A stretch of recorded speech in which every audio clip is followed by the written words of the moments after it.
Hello friends, A to Z சீரீஸில் இன்றைக்கி நம்ம பார்க்க போகிறது R for ragi dosa and idli.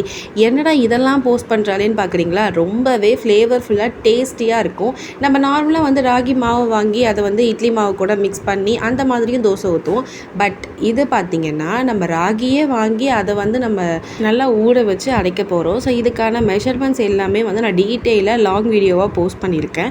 அது உங்களுக்கு தேவைப்பட்டுச்சுன்னா இந்த சேனல் நேம் தெரியுது பார்த்திங்களா, அதுக்கு கீழே நான் லிங்காக கொடுத்துருக்கேன். ஸோ அதை கிளிக் பண்ணி பார்த்தீங்கன்னா இதுக்கான ஃபுல் வீடியோ வரும். இந்த சட்னி பார்த்திங்கன்னா இந்த தோசை இட்லிக்காக ஸ்பெஷலாக ரெடி பண்ணது. இந்த தோசை எவ்வளோ ஃப்ளேவராக எவ்வளோ டேஸ்டியாக இருக்குமோ அதே மாதிரி இந்த சட்னி காம்பினேஷனோட சாப்பிட்டு பாருங்கள். ஸோ அல்டிமேட்டாக இருக்கும். நீங்கள் அடிக்கடி செஞ்சு சாப்பிடுவீங்க, அவ்வளோ சூப்பராக இருக்கும். இந்த மாதிரியான இட்லி தோசை இதெல்லாம் நம்ம வீக்லி ஒன்ஸ் எடுத்துக்கிட்டாலே போதும். ரொம்பவே ஹெல்த்தி. இது மட்டும் இல்லை, நான் சிவப்பரிசியில் இட்லி தோசை கூட பண்ணியிருக்கேன். அதையுமே நான் லாங் வீடியோவில் டெஸ்கிரிப்ஷனில் லிங்காக கொடுக்குறேன். கண்டிப்பாக அதையுமே போய் பாருங்கள். இந்த வீடியோ பிடிச்சிருந்ததுன்னா லைக் பண்ணுங்கள், ஷேர் பண்ணுங்கள், சப்ஸ்கிரைப் பண்ணுங்கள். என்னடா பாய்.